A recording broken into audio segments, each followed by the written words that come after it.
There is absolute political chaos in South Korea this morning after martial law was suddenly declared by the president and then lifted several hours later. Joining me live now from Seoul is CNN reporter Mike Valerio. Bring us up to speed, Mike. What are the latest developments and why was this martial law declared temporarily in the first place? Well, that is what the whole country wants to find out. We are just, asking ourselves that very question since the president of South Korea, Yoon Suk Yeol, gave this speech in a surprise televised address to the nation around the 10 o'clock hour last night and said that he was trying to get rid of North Korean and anti-state influences in South Korea. And as we were listening to the speech, we were all, I think, collectively, as a society and everybody across Seoul, we were thinking, give us some specific examples, and what exactly do you mean by that? So the question of why martial law was implemented for all of about 6 hours, still unexplained, and still has led to the unbridled anger of so many people across Seoul. To give you an idea of the tableau, I'm going to step this way ever so briefly. So we're just a few meters away from the National Assembly. The dome building that you see right there was the center of the action of lawmakers coming back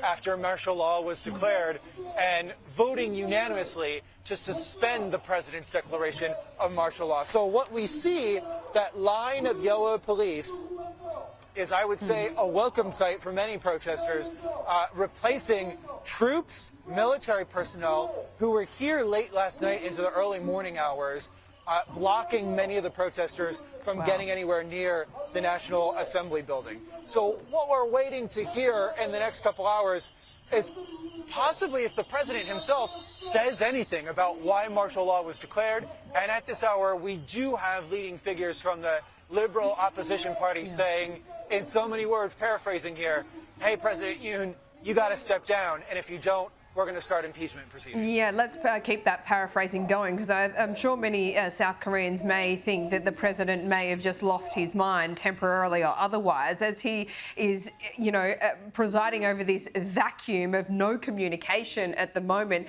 It gets harder and harder for him to remain in that position, right? He's got to go. Well, I mean, we'll see. The rules of politics, right, have been rewritten over the past couple of years. There are astounding stories of improbable politicians rising to the upper echelons and surviving. So it certainly seems that way. How would this president continue to serve? But this is a president who, I think his allies would agree, likes a fight, thrives in, dramatic circumstances, and very much takes a tough stand against opponents. But to your point, when you have every member of the National Assembly who was in the room last night coming back and voting unanimously to stop martial law, and the president's own party saying, in so many words, this is a terrible idea and we don't agree with it, we wonder as a country right now, how much longer does President Yoon have? Mike, very well said. Thank you so much for your time today on a very busy day there in Seoul, South Korea. I really appreciate it. We'll see you soon.